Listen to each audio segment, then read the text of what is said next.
Ce matin, on a pu tester le module comptabilité de Odoo et dans cette vidéo, on va faire une petite synthèse de tout ce qu'on a vu.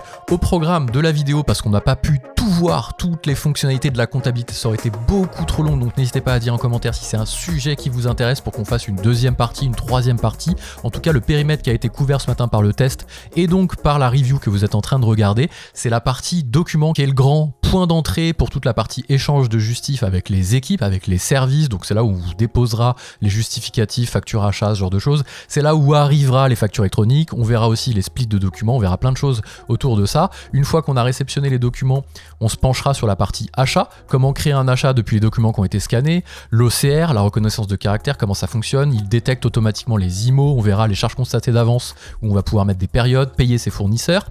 On verra la partie vente, mais on n'aura pas grand chose à faire parce que tout est issu en fait du module de vente intégré à Odoo. Si vous utilisez Odoo aussi pour la partie vente, ce qui est toujours intéressant sur Odoo, on l'a déjà vu, on en a déjà parlé si vous regardez les vidéos, c'est de rentrer dans l'écosystème. C'est-à-dire que vous gérez la partie vente, facturation, marketing, site internet, que sais-je, et la comptabilité donc directement dans Odoo. C'est l'écosystème qui est fort, je trouve, au-delà aussi des applications prises séparément, même si ça fonctionne bien. Et on verra à la fin la partie transaction, donc le lettrage depuis la reconnaissance automatique, donc il va pouvoir vous réconcilier automatiquement par les montants, chercher une facture à la main si un client vous paye plusieurs factures d'un coup et que la reconnaissance automatique se fait pas, choisir des comptes sans justif avec des règles, etc. On s'arrêtera là, on fera peut-être une petite mention quand même sur la logique d'Odoo et le fait que c'est un logiciel qui fait une continuité d'exercice, et on reparlera un petit peu des à nouveau de la continuité d'exercice à la fin. Et vous voyez ici dans le programme, on voit pas comment faire sa déclaration de taxes, on voit pas comment saisir une OD, on voit pas comment rentrer dans le journal. Ça pourra faire partie d'une deuxième vidéo, parce qu'on verra que celle-là, à mon avis, elle fera déjà bien 20-30 minutes, et c'est en général ce que je me fixe pour les reviews. On bascule tout de suite sur l'application, j'ai un petit compte d'essai ici, voilà, j'ai l'application comptabilité, ce qu'il faut savoir, on en parlera peut-être à la fin aussi, c'est que pour une application, Odoo est gratuit dès lors que vous ne rajoutez pas une deuxième ou une troisième application. Donc vous avez la possibilité de l'utiliser gratuitement, tout simplement, on en parlera à la fin. C'est pas du tout une sponsor, même si j'ai déjà fait des sponsors avec Odoo. Cette vidéo-là, je l'ai testé de mon plein gré. On m'a juste ouvert un compte de test avec un peu des données à l'intérieur. C'est tout, rien d'autre. Il n'y a pas de sponsor, il n'y a pas d'échange commercial, il n'y a rien. Donc comme d'hab, je donne mon avis. De toute façon, même quand il y a une sponsor, je donne mon avis honnête. Alors, je le disais, on va commencer par tester la partie documents. C'est vraiment la porte d'entrée puisque c'est là où vont atterrir les informations que vous nous donnez les services. Si vous êtes dans une logique cabinet comptable, c'est là où vous réceptionnerez les documents, les échanges de documents de la part de vos dirigeants. C'est la boîte à chaussures qu'on vous déposait dans le cabinet avec tous les justifs, maintenant c'est numérisé directement dans documents. Donc si on rentre dessus, on voit que c'est la GED, et la GED en fait elle va servir dans Odoo à faire plein de choses. Elle va servir à échanger des documents qui sont des factures, des justifs, mais ça peut être aussi échanger la pièce d'identité du dirigeant, la pièce d'identité d'un des collaborateurs, d'une collaboratrice, que sais-je. Vous avez une vraie GED complète. En général, l'apps document elle est utilisée par tout l'écosystème Odoo, pas que par les comptables, pas que par les gens qui ont accès au module gestion. Tout le monde dans l'entreprise généralement a accès à l'apps document, puisque vous allez même pouvoir discuter derrière avec quelqu'un pour dire il me manque ta carte d'identité, est-ce que tu peux me la donner, etc. Nous sur le périmètre compta, ici on va être plutôt dans société au niveau de la boîte de réception, et on voit qu'il y a déjà des choses qui sont là, puisque soit c'est des factures qui ont été collectées automatiquement parce qu'elles ont été envoyées à une adresse mail générique, soit parce que ici c'est le réceptacle de la facture électronique, puisque Odoo va être partenaire pour la facture électronique, donc vous allez réceptionner vos factures ici, et vous allez pouvoir décider ce que vous en faites, et vous aurez une petite mention qui vous dira est-ce que c'est une facture PDF plus une facture XML au format qui va bien pour la facture électronique. Et donc c'est ici que ça va se passer, vous aurez tout. Donc si vous voulez regarder un document, vous pouvez cliquer dessus, voilà, vous avez le détail du document. On va voir qu'on a des actions pour créer une facture fournisseur directement. Des petites actions sympas, par exemple, si on vous scanne le courrier dans un seul PDF, je sais pas, vous êtes sur une domiciliation avec quelqu'un à l'accueil qui vous fait un gros scan de PDF, vous pouvez très bien rentrer si vous avez plusieurs pages ici. Donc là j'ai une facture avec une page vide, mais si vous avez un seul gros PDF, vous allez pouvoir splitter par exemple au niveau des actions, diviser les PDF, il vous fait une division ici automatique que vous allez pouvoir bouger, ça vous fera 2 documents plutôt qu'un seul. Nous on va fermer, quitter sans enregistrer, mais vous avez la possibilité de faire ça. C'est des rares cas, mais il peut y avoir d'autres cas qui sont associés à cet usage. Si vous recevez plein de factures d'un coup dans un seul PDF, vous pouvez les diviser, c'est bien pratique. Donc là nous ce que l'on va faire, c'est qu'on va regarder ici, et tout simplement on va prendre tous ces documents là en faisant CTRL-clic, et on va pouvoir créer une facture fournisseur. Là on voit qu'on en a sélectionné, et donc on va créer une facture fournisseur directement à partir de ça, et il va nous ouvrir automatiquement automatiquement, lui, un petit brouillard, un petit brouillon ici directement des factures fournisseurs. Alors on voit qu'il reconnaît des choses, mais il reconnaît pas tout. On se dit, ah, ça va pas fonctionner. Cliquez sur rafraîchir. Comme ça, vous avez l'OCR qui a le temps de se lancer. On voit ici, on en parlera tout à l'heure, qu'on a une petite erreur sur une reconnaissance d'un OCR, mais c'est volontaire, j'en sais rien, mais en tout cas, on va voir qu'on va pouvoir changer la reconnaissance. Et puis après, il apprendra automatiquement pour les prochaines où aller vérifier. Et là, nous, ce qu'on va faire, c'est qu'on va regarder, on va ouvrir les documents, on va regarder s'il a bien fait son taf. Ici, il nous a mis 2 lignes. Une ligne de 200 € pour la partie forfait informatique. Il nous a bien détecté ici les caractères. Je suis un petit peu devant, je vais essayer de me pousser. Voilà, ici. D'ailleurs, on voit forfait informatique parce que c'est écrit forfait informatique ici directement. Donc si vous zoomez, vous voyez ici, c'est écrit forfait informatique. Donc il a bien été regardé les caractères, hein, c'est une preuve qu'il a bien été regardé sur le PDF pour créer automatiquement ici la facture. Donc vous avez les lignes de facture 200 et 50, 250, la TVA qui est détectée automatiquement. On va se mettre en zoom automatique, ce qui vous fait un TTC de 300 €. Si vous regardez l'écriture comptable, elle a été faite toute seule. Vous avez effectivement les deux comptes de charge parce que ça a été splitté potentiellement, vous voulez isoler ça dans 2 comptes. Là, vous avez tout dans le même compte, mais vous pourriez très bien aussi vouloir le changer. La TVA 445 et le TTC, derrière le 401 fournisseur. Il vous a bien affecté ça à votre fournisseur free, pas de problème, et vous allez pouvoir confirmer pour passer au reste, si vous êtes d'accord avec ça. Alors vous pouvez toujours après changer des choses si ça vous a pas plu, je vais vous montrer derrière, si l'OCR n'a pas bien fonctionné, je vais vous montrer derrière. En général ça se fait bien tout seul des tests que j'ai fait, mais sur la facture de boulanger, il a pris que l'écotaxe, je vais vous montrer que l'écotaxe, pardon. Ici vous confirmez, une deuxième facture de free, il n'est pas passé à la suivante, vous faites suivant, sachant qu'il y a des raccourcis avec Alt, si vous restez appuyé ici, vous voyez, grand P, grand N, précédent suivant pour aller vite. Vous pouvez utiliser ces fonctionnalités-là. Là, pareil, est-ce que c'est bon? 5600 €, il a bien tout détecté, pas de problème, je confirme. Si par exemple ici vous dites, ah bah tiens, cette grosse facture-là, elle est lissée sur plusieurs mois. C'est pas que c'est à la profession comptable, ici Verspiren qui nous facture, on voit ici du 31 janvier au 31/12, on a une période, bah on va très bien pouvoir ici nous afficher la date de début, la date de fin, et lui dire, bah cette charge-là va être lissée, va être éclaté en plusieurs petits montants, et c'est ce qu'on appelle des charges constatées d'avance. On constate une grosse charge pour plusieurs périodes. Donc là vous faites date de début, vous prenez par exemple, je sais pas moi, du 1er avril, alors vous pouvez reprendre la période directement ici, donc vous sélectionnez hop la période 31 janvier et vous reprenez la date de fin 31/12. Donc là il y a un petit problème, la période 31 janvier au 31/12 c'est un peu bizarre. On va faire du 31 janvier 2025 au 31/12 2026, hein, je pense qu'ils se sont trompés dans leur façon de faire les choses. Hop. Voilà, donc en plus c'est à cheval sur 2 exercices, ce qui fait que si vous enregistrez, est-ce qu'il m'a bien pris 2026? Lui, oui, ça a l'air d'être bon. Vous faites confirmer et vous allez avoir normalement des écritures à reporter. Donc il vous met effectivement ici toutes vos écritures qui ont été éclatées sur plusieurs périodes, ce qu'on appelle les charges constatées d'avance. Donc si vous revenez en arrière, vous avez bien votre éclatement qui a été fait pour une seule facture que vous avez reçue au global. Donc ça, pas de problème, ça fonctionne. On passe à la suivante. Alors là, il nous a sorti, hop, on va retourner dans les factures fournisseurs au niveau des documents. Je fais une petite pause dans la vidéo simplement pour vous dire que si vous cherchez un logiciel pour votre entreprise et que vous avez besoin de conseils personnalisés, vous regardez ces vidéos, vous avez des reviews, mais vous savez pas précisément si ce logiciel sera adapté à vos particularités, à vous, à votre activité, à vous. Je propose des sessions de coaching pour prendre en compte vos contraintes, vos enjeux, vos propres besoins et trouver la meilleure solution en face. Parce qu'effectivement, c'est bien beau de regarder des démos, mais il n'y a jamais les particularités qu'on a pour soi-même. Donc n'hésitez pas à utiliser le lien qui est en description. Vous pouvez réserver directement sur un planning et on pourra se faire un petit coaching, une petite visio ensemble, comme ça, avec grand plaisir. Allez, on bascule sur le test d'Odoo. On a perdu un peu le fil. Vous voyez, parfois ça peut arriver dans Odoo, je vous cache rien, on perd le fil. On peut plus retourner sur les informations, donc on repart ici sur comptabilité. Alors bien sûr, ils seront plus dans documents ici, puisque dans la boîte de réception, vous n'avez plus rien, elles ont été validées. Vous allez pouvoir potentiellement les retrouver dans achat ici, puisque après, elles sont directement disponibles. Ce qui fait aussi, je vous montre que pour un dirigeant, il va très bien pouvoir ici sélectionner par exemple électricité, de faire une recherche sur tout ce qui a été indexé, parce que tout le contenu du PDF est indexé et le dirigeant il n'a pas envie de se prendre la tête à ouvrir la comptabilité. Donc il va juste taper ELEC, ici il va trouver tout ce qui contient ELE. Donc là il y a plein de choses, vous auriez tapé EDF par exemple, donc là vous tapez EDF et vous faites bien ici contenu indexé pour qu'il n'aille pas que regarder dans le titre, il regarde aussi sur le contenu à l'intérieur des documents PDF et ça c'est pratique. Et vous avez bien une facture EDF qui est ici. Hop. Et je crois que normalement, si vous ouvrez au niveau des actions, vous devriez pouvoir avoir des informations pour ouvrir directement. Voilà, vous rentrez dessus, vous avez les infos et vous pouvez rentrer sur la pièce comptable et vous voyez le détail directement. Vous êtes toujours dans document, mais ça vous a quand même ouvert la pièce comptable qui est une vue sur la comptabilité. Bref, ça fonctionne bien. Nous, dans notre cas, on va directement rentrer sur la compta, on va retourner voir les achats et là, on va retrouver nos 3 brouillons là de tout à l'heure avec notre free, Notre verge Pyrène, on l'a validé, il est là, et il restait notre boulanger sur les 3 factures. Et ici, vous voyez, le boulanger, ça a merdé. Ça a pas bien fonctionné parce que vous avez le montant qui a été pris sur l'écotaxe uniquement. Et ce que vous allez pouvoir faire ici, c'est recharger les données d'IA. Ça fonctionne pas beaucoup plus, mais au niveau du prix, ici, vous allez pouvoir aller sélectionner le bon prix. Et là, vous voyez, vous sélectionnez le prix qui est ici. Hop! Et il vous prend le prix qui est ici. Ce qui fait que derrière, pour la prochaine facture boulanger, il regardera bien au bon endroit. Il aura appris et vous avez un petit encodage qui est à faire au début. J'ai pas les stats de façon empirique parce que je le teste pas au quotidien et j'utilise pas cet outil-là de mon côté, mais je crois qu'en général ça fonctionne plutôt bien l'OCR et vous n'avez pas besoin toujours d'aller mapper vous-même les champs. Vous faites confirmer, il vous a trouvé ici 2397, ça correspond bien au TTC, dont éco-participation. L'éco-participation est incluse dans le prix, c'est pour ça que vous retombez bien sur votre TTC. Écriture comptable, pas de problème, regardez-moi ce qu'il m'a fait. Il m'a mis ça, si on va zoomer un peu, oula, il m'a mis ça, alors j'aurais pas dû zoomer autant, on va dézoomer un peu, voilà, parce que j'ai plus ma petite fenêtre d'aperçu.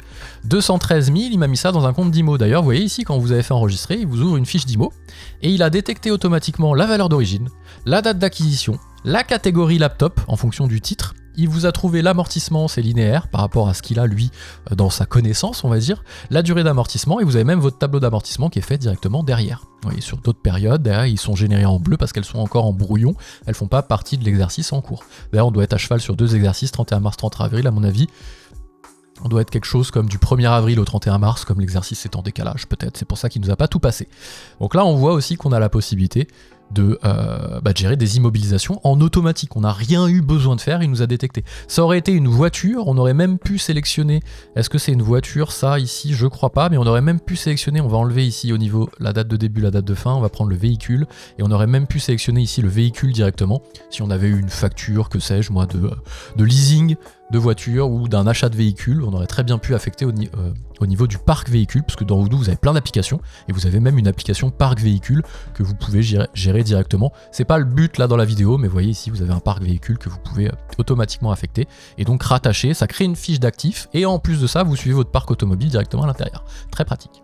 Donc voilà, au niveau de notre petit plan ici, si on regarde, on a fait la boîte de réception, on a vu la facture qui s'est générée, on a fait une recherche bien entendu sur la partie document. Au niveau des achats, on a créé l'achat depuis le document, on a vu l'OCR, on a vu l'easy-mobilisation, charge constatée d'avance, payer ses fournisseurs, parce que vous pouvez aussi dire que c'est la compta qui paye les fournisseurs, pas forcément un autre service, ça peut être un autre service aussi qui décide de payer les fournisseurs. Et vous pouvez très bien aller ici au niveau des achats, de prendre par exemple plusieurs factures que vous voulez payer. Ici, Free elle n'a pas été validée, ici la 270, hop, on va la valider, on va la confirmer, elle est encore en brouillon, on va repasser à la facture d'après, on aurait très bien pu mettre ici directement, je crois, si je dis le statut brouillon avec des filtres, on en a une autre de Tintin, peut-être toujours en brouillon, on va confirmer, pas de problème, ici tout est bien confirmé au niveau des factures d'achat, ça roule. Je peux très bien prendre ici Free et me le faire un lot de virement pour payer Free. Et me dire ici payer, pas de problème. Je sélectionne mon compte bancaire, je prends le compte et je dis que je vais faire un CEPA. Donc ce qu'il va me faire, c'est qu'il va me générer un XML, mais je peux aussi me connecter en IBIX avec un paramétrage.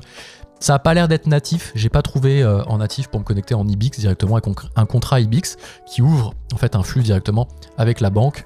J'ai pas regardé si c'était télétransmission, signature, TS, pas TS, que sais-je. Vous avez même des applis qui sont compatibles en double authentification comme Conto, souvent les néobanques, vous vous connectez directement. Donc là, vous faites créer des paiements et il vous dit, attention, compte bancaire non sécurisé. Sur 3 paiements ici, le compte bancaire n'est pas sécurisé. Vous pouvez ouvrir, on va ouvrir ça dans un autre onglet pour pas perdre l'onglet en cours.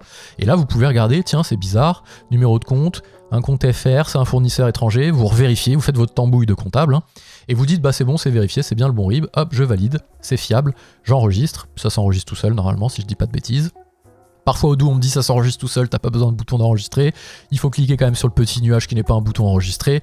Voilà, on va pas refaire ce qu'on a déjà fait sur l'interface d'Odoo, c'est très subjectif, j'ai mon point de vue dessus, qui est parfois et souvent, on l'a vu en live pendant qu'on testait le logiciel, partagé par d'autres personnes, UX particulière. Faites-vous votre propre avis, ce qu'il faut savoir c'est qu'Odoo, et la parenthèse on va la faire maintenant comme ça elle est faite, il y a plus de 10 millions d'utilisateurs dessus si je dis pas de bêtises, donc c'est toujours pareil.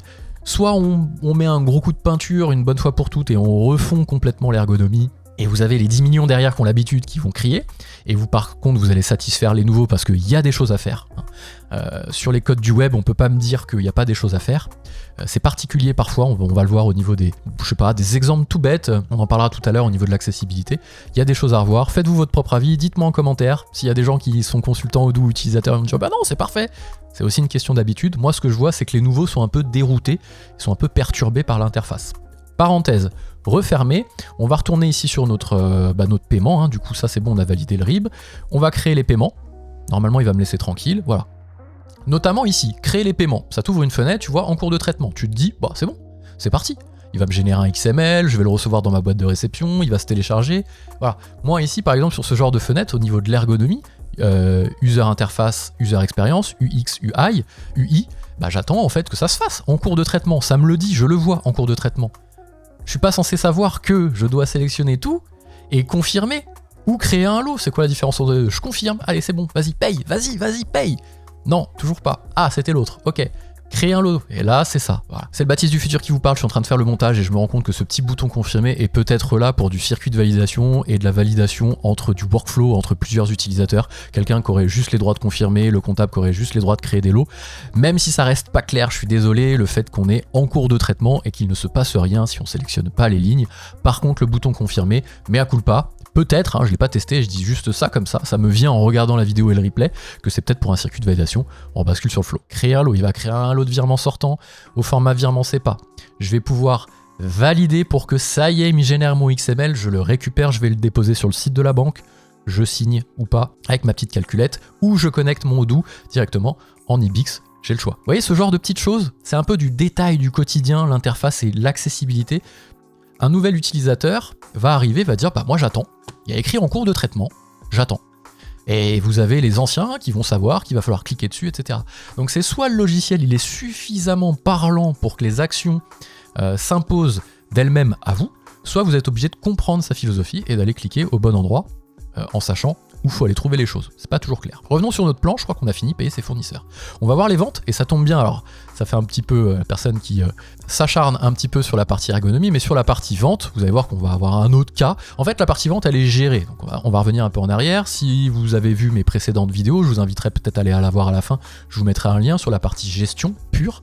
Achat, bon de commande achat, etc., vente, devis, facture, etc. Tout ça, c'est géré en amont en fait. Vous arrivez en compta, vous allez dans client ici, vous avez vos factures clients, vous passez par le tableau de bord, vous allez dans vente, hop, et vous avez la liste des factures. Certaines sont comptabilisées, d'autres sont en brouillon. BMW par exemple ici, bah tiens ça tombe bien. Ici c'est quoi? Bah ça peut être rattaché à un véhicule, on le disait tout à l'heure. Non, c'est une vente, c'est un client, pardon. On vend des prestations à BMW. Là on voit qu'elle est en brouillon, on va pouvoir envoyer un message. Par exemple ici je dis, je sais pas moi, Winand, qui est par exemple la personne qui gère cette partie-là, cette activité, cette BU dans mon entreprise. Pourquoi la facture est en brouillon? Moi j'ai besoin de clôturer ma compta, faire ma TVA, qu'est-ce qu'on fout? Voilà. Vous lui envoyez un message, il va regarder, il va valider parce qu'il a accès à la vente. S'il vous le dit parce qu'il est juste devant vous là dans la machine à café, bah, vous pouvez très bien ici le valider pour que vous le confirmiez. Okay, et là vous avez effectivement les informations qui sont là. Alors ici vous voyez quand vous sélectionnez tout, vous avez un bouton payer. C'est bizarre en fait. Vous pouvez ici payer, pour moi un verbe d'action, ça me dit que je vais payer. Je vais payer des clients, qu'est-ce que je vais faire? C'est bizarre, c'est les clients qui doivent me payer. Ah non, ok, je dois changer le statut marqué comme payé ici. Si je clique dessus, je vois qu'en fait j'enregistre un règlement pour toutes les factures ici directement à la main. En général, c'est pas toujours ce qu'on fait, on parle plutôt des transactions. Mais vous voyez ce genre de petites choses d'accessibilité qui font des petits effets de bord. Et je sais qu'Odoo est friand des retours comme ça que je fais sur mes vidéos. Donc c'est pas pour critiquer le logiciel, c'est pour le faire grandir. Si toutefois ils estiment que ce que je mets en évidence est cohérent, parce que sur le CRM ils ont dit ah bah ça il a raison, on va le changer. Ça non, c'est l'ADN et c'est la philosophie d'Odoo, on le change pas, chacun son avis, etc. Peut-être qu'il y a des choses qui remonteront directement et qui pourront servir, je ne sais pas. Ça m'a paru bizarre en tout cas. Marqué comme payé en général, c'est ce qu'on trouve dans les autres outils. Bref, ici j'ai pas grand chose à faire sur les ventes. Donc ce que je vais faire, c'est que je vais directement basculer sur la partie transaction et on va voir qu'ici, on va faire ce qu'on appelle la réconciliation. C'est hyper important. C'est une écriture bancaire sur notre journal de banque. Elle va être attachée à une facture d'achat, une facture de vente, à un compte que je vais mettre à la main, à des règles automatiques, etc. Donc là, je retourne sur mon petit tableau de bord, hop, ici je vais rentrer sur ma banque et j'ai toutes les transactions bancaires. On va voir un petit peu les choses dans l'ordre. Première chose, je lettre depuis une reconnaissance automatique. Parfois, il peut trouver, pré-lettrer automatiquement des informations. Alors c'est pas vraiment du pré-lettrage, hein, pardon, mais il peut vous proposer un lettrage parce que ici, Free par exemple, il a trouvé qu'il y avait peut-être une facture qui correspondait. Il me propose, est-ce que c'est celle de 320, celle de 300, celle de 372? Bon, là, 320, effectivement, il aurait peut-être pu la trouver tout seul, par exemple. Donc là, moi je vais dire, c'est celle-ci, je valide et je sélectionne. Boum, ça y est. J'ai fait une réconciliation entre mes factures qui sont venues de mes scans de documents et mes factures et mes transactions bancaires ici, ça y est, c'est rapproché. On le voit ici, pas de problème, ça l'a fait. Je vais pouvoir faire un deuxième type de réconciliation. Par exemple, pour mes clients, j'ai ici un règlement, 25 000, je sais pas à quoi ça correspond, j'ai pas trouvé. Ah tiens, c'est marrant, dans le libellé, j'ai 17 et 18. Si je regarde ici pour lettrer, je vais avoir toutes mes factures que je vais pouvoir lettrer, j'ai pas de montant à 25 000 ici. Si je regarde, j'ai rien à 25 000. Ah oui, mais c'est vrai que il me le dit dans le libellé, ça il peut pas l'inventer tout seul, hein, parce que mon client m'a payé plusieurs bons de commande ou plusieurs factures en un seul règlement. Ça arrive, pour pas se prendre la tête, hein, il va pas payer plusieurs fois, il fait un lot de virement unique pour solder toutes les factures qu'il me devait. Bon, ici on voit que c'est 17 et 18, j'ai la possibilité de regarder dans la liste, voir si je trouve pas un petit 17 et 18, tiens, 10 200 plus 15 000, effectivement 25 200, ici on voit que j'ai mon solde, qui est pas super clair, je l'ai pas mal cherché pendant le live, j'aurais aimé un bouton quand j'ouvre ma fenêtre de lettrage, voilà, je sais pas, un montant à solder, plus gros par exemple, en rouge tant que ça colle pas, ou je sais pas, en orange tant que c'est pas soldé à 100%. Et que ça reste en rouge si ça correspond pas, ou en rouge si c'est trop. Voilà, en tout cas, ça fonctionne une fois qu'on le sait. Ici, il me manque 15 000, ça tombe bien, elle est là, ça marche, pas de problème. Ici, j'ai mon client qui m'a payé une seule fois plusieurs factures, je vais les lettrer ensemble. Hop, ça y est, c'est fait, pas de problème. Donc je l'ai bien ici, si j'ouvre, j'ai bien 2 factures qui sont faites. Après, pour certaines, je vais pas avoir forcément toujours besoin de sélectionner un justif. Le loyer, j'ai mon propriétaire, il me fait pas de justif. Il m'envoie, il me prélève juste, et puis c'est tout, à la fin, il m'envoie une quittance si je lui demande, et encore, c'est pas toujours le cas. Donc là, je vais pouvoir sélectionner soit un compte, soit un partenaire. Donc là, le compte, je vais pouvoir faire un filtre, par exemple, je tape loyer, je dis n'importe quoi, et je sélectionne loyer. Donc là, je mets un compte à la main. Alors, il faudra vérifier ce qu'il a fait directement, s'il n'a pas fait un truc un peu moche directement dans le journal de banque ou que sais-je. Bon, vérifier, il faudra vérifier derrière. Moi, je vous montre un petit peu comment ça fonctionne ici. On creusera peut-être dans une partie 2, hein, je répète ce que j'ai dit en début de vidéo. Si vous voulez qu'on creuse parce que c'est un sujet qui vous plaît, vous vous dites tiens, je suis une entreprise, je cherche un logiciel de compta, ou tiens, je suis un expert comptable, j'ai envie de m'équiper pour mon parc de clients, est-ce que Odoo ça vaut le coup? Mettez-moi en commentaire ce que vous aimeriez voir. J'adapte une V2, on se refait un live d'1h30, on reteste encore tout ça et je refais une vidéo avec grand plaisir. Voilà, donc là on a vu la partie où on a lettré depuis une reconnaissance, chercher une facture et choisir sans justif. Et petit à petit, comme ça, on fait notre lettrage. On a aussi la possibilité directement, si vous préférez passer par là. Je sais que c'est souvent une compta de dirigeants qui font leur propre compta, etc. Moi, c'est ce que je fais et j'aime bien passer par la banque. En fait, je vais prendre toutes mes écritures, je vois qu'ici, j'ai une facture EDF et je vais aller chercher directement mes factures et je vais les uploader par là. Et en faisant uploader, il va vous ouvrir le bouton votre explorateur et vous allez pouvoir uploader votre facture. Ça va plus vite que de passer par document, de les mettre une première fois dans document, de les reconnaître, de les mettre directement dans l'OCR, etc. Si on retourne on va le faire par là. Si on retourne dans document, on va en télécharger une, par exemple celle-ci, on va télécharger le PDF. Est-ce que je peux ici enregistrer sous?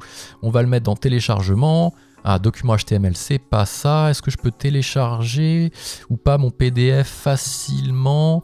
Ici, je suis dans ma jette. Comment je récupère le document à proprement parler? Action peut-être? Action, télécharger. Bon voilà, c'était juste télécharger. Ici, INV 2025. Et je vais faire comme si je repassais, qui va me détecter un doublon à tous les coups. Mais je vais faire comme si je faisais ma compta en passant par la banque. De plus en plus de personnes font ça. Si vous êtes comptable, ne jugez pas. Hein. Je sais que c'est pas forcément le choix protocolaire, mais bon, finalement ça marche bien. Donc là vous arrivez ici, facture EDF, hop, alors c'est pas du tout la bonne d'ailleurs, free parce qu'elle est déjà là, et vous faites uploader, vous allez chercher dans téléchargement votre facture ici qu'il a récupéré, vous faites ouvrir, et ça marche aussi comme ça. Et ça fait la même chose que tout à l'heure, sauf qu'il vous dit document actualisé, vous voyez vous avez rien, ça marche pas, vous faites actualiser, et là il vous a reconnu l'OCR. Ah tiens, ça pourrait être un doublon, pas mal. Il a détecté la même référence, le même montant, il vous dit qu'est-ce qu'on fait quand même. Là vous pouvez ouvrir pour regarder. En cours de paiement, elle est déjà en cours de paiement, celle-ci ça pourrait être un doublon d'un brouillon. Ah bah je l'ai déjà faite, vas-y laisse tomber, je l'annule, c'est pas la peine. Et donc elle est annulée et je peux même la supprimer derrière si elle vient vraiment trop m'embêter. Au niveau des factures, je retourne sur mon tableau de bord, achat, voilà, annuler, je peux carrément la prendre si je dis pas de bêtises, action, supprimer, voilà, hop. Ou non, laisser ça, quelqu'un l'a fait et sciemment on veut garder la trace de quelqu'un a uploadé une deuxième facture. elle est annulée, il n'y a pas de problème. Voilà, donc ça c'est un petit peu si vous voulez aussi passer sur votre lettrage ou faire votre compta en fait, par la banque. Je suis désolé de le dire, mais ça marche bien en faisant comme ça, vous prenez toutes les transactions et vous faites votre compta par là. Et après lui il va faire les pièces générales en partant de l'écriture de banque, ça vous fait votre lettrage, votre appro, vous êtes content en vrai. Après bien sûr à la fin de l'année il faudra faire des OD, etc. Vous n'aurez pas le choix, mais ça marche bien en faisant comme ça. Si vous voulez faire comme ça, ça marche. Donc on a fait un bon tour déjà, ça fait combien? 24 minutes, vous savez, je vous avais dit, j'aime bien faire des vidéos entre 20-30 minutes maximum. On a déjà fait un bon bloc avec la partie ici, document achat, vente, transaction, on a vu ce qu'il fallait. J'attire quand même votre attention sur la philosophie d'Odoo en termes d'exercice. Ce qu'il faut savoir, on va revenir sur comment on faisait la compta dans les logiciels classiques, et même avant ça, sur papier. Vous aviez un grand livre, en fait, vous aviez de la comptabilité, des écritures qui étaient saisies à la main dans des écritures sur un grand journal, un livre, on appelle ça comme on veut, ou plusieurs choses. À la fin de l'année, vous aviez envie de prendre ce livre, là, votre année était finie, et vous vouliez le ranger aux archives. Et vous vous dites, mais mince, moi à la fin de l'année, il y a des choses qui sont pas terminées, je peux pas ranger mon livre, je vais devoir le ressortir tous les 4 matins parce qu'il y a des choses qui sont pas terminées. Je sais pas moi, des achats que j'ai pas payés qui m'ont été envoyés, des clients pour qui j'ai émis la facture qui m'ont pas payé, etc. Et donc j'ai des écritures à la fin de l'année qui sont encore en cours. Et en général, ce qu'on fait, c'est que ces écritures-là, classiquement, on prend notre grand livre de la nouvelle année, 2026 tout neuf, là, papier, et on vient reporter sur la première page, au premier jour de l'exercice du coup, dans un journal bien à part, les écritures pour dire, voilà, moi j'ai une seule comptabilité où il y a tout dedans. En fait, je viens continuer la linéarité de la comptabilité en faisant comme ça. Et comme ça, je suis tranquille, celui-là, je le mets aux archives, j'ai plus besoin de les rouvrir parce que j'ai tout remis ici. C'est ce qu'on appelle les à nouveau dans un logiciel, tout simplement. Et ce qui fait qu'au 1er janvier de l'exercice, dans un journal bien à part à nouveau, vous avez tout ce qui a besoin de se répercuter d'une année sur l'autre. Et ça, si vous regardez sur votre tableau bord, que vous regardez tout, je sais pas, vous prenez par exemple révision, analyse, vous prenez une balance, vous allez ici sélectionner vos journaux, vous n'avez pas d'à nouveau. Ici, directement de Odoo. Et là vous dites, mais qu'est-ce que c'est que ce bazar? Odoo utilise ce qu'on appelle la continuité des exercices. Il a presque pas de notion d'exercice, il a des dates en fait. Alors bien sûr vous lui dites date de début, date de fin, partez pas les comptables, ça va bien se passer. C'est bizarre, même moi, alors que je suis pas comptable, ça m'a fait très bizarre. D'ailleurs quand j'ai récupéré mon FEC, vous avez une petite gymnastique à faire. C'est pour ça, par ailleurs je l'ai déjà dit, n'hésitez pas à vous faire accompagner, je fais pas de placement de produits pour des partenaires, je suis pas partenaire Odoo, donc mais prenez quelqu'un pour vous aider, c'est toujours mieux. Il y a certains logiciels qu'on arrive à se déployer tout seul. Là, Odoo n'en fait pas partie, clairement, mais c'est valable pour toutes les apps en général. Certaines apps que vous pouvez utiliser tout seul, gestion, compta, c'est toujours bien d'avoir un peu de presta. Odoo, donc, je le disais, lui, a des écritures. Elles ont un statut, terminé, pas terminé. Elles ont une date, elles font partie ou pas d'un exercice, et ça fonctionne comme ça. Et c'est bizarre, mais c'est presque plus logique à l'ère de l'informatique où on n'a pas ce principe de livre ouvrir par ouvrir. En fait, ils ont enlevé les contraintes qu'on avait par le simple fait de tenir sa comptabilité de façon papier avec des grands livres, des journaux, des choses qu'on se basculait. On a hérité de la compta et vous avez les logiciels qui ont juste suivi comment on faisait avant sans trop chancer pour pas bouleverser les habitudes. Même des logiciels dits nouvelle génération comme Pennylen par exemple pratiquent les à nouveau. Odoo a pas voulu faire pareil, a dit bah non en fait on n'a plus besoin de ça. Qu'est-ce que vous voulez qu'on continue à garder une logique qui nous était imposée par le poids du passé alors qu'on a une comptabilité informatisée? Bon, et bien du coup ils ont tout mis comme ça. Ça veut pas dire que lorsque vous consultez votre balance vous n'avez pas le solde initial au début de l'exercice. Il le sait, mais il n'a pas besoin d'aller avoir une logique de remettre une deuxième fois les écritures dans un autre compartiment. Il les a, les infos, en fait. Je sais pas trop comment l'expliquer, mais dites-moi en commentaire si ça vous chagrine ou si ça vous perturbe. J'ai été perturbé aussi, et je me suis dit, en fait, c'est plutôt logique. On a des nouveaux outils qui nous permettent de ne plus faire comme on a toujours fait, par un poids historique, qui est une contrainte historique que l'on n'a plus. Pourquoi ne pas changer, en fait? Ça bouscule les habitudes, tout le monde sera pas content, mais en tout cas il fonctionne comme ça. Je voulais le dire, si vous voulez tester Odoo, au moins vous verrez que les à nouveau. Comment il traite le FEC derrière du coup? Comment vous réimportez vos écritures depuis un FEC, etc. Ça on pourra le voir dans une deuxième vidéo, déjà d'une parce que j'ai pas encore creusé cette partie-là. Je me suis bien accroché pour déjà faire cette review-là, de comprendre la logique, etc. C'est des outils qui demandent et du paramétrage et des tests un petit peu plus réguliers. Donc je vous avoue que pour le moment, j'ai pas l'info. S'il y a des gens d'Odoo qui passent par là, dites-nous comment ils gèrent les fakes, du coup, parce qu'il y a une continuité d'exercice. Et surtout, si ça vous plaît, faites-le moi savoir en mettant un petit like sur la vidéo, un commentaire, abonnez-vous si ce genre de sujet vous plaît. Je l'avais dit tout à l'heure, je vous envoie vers la vidéo que j'ai fait sur le module de gestion, vente, facturation, etc. Comme ça, vous pourrez avoir ce qui se passe juste avant, également le module d'achat dont on parle un petit peu. Si ce genre de sujet vous plaît, je le répète, n'hésitez pas à vous abonner, je partage le meilleur de la tech pour les entreprises. À bientôt.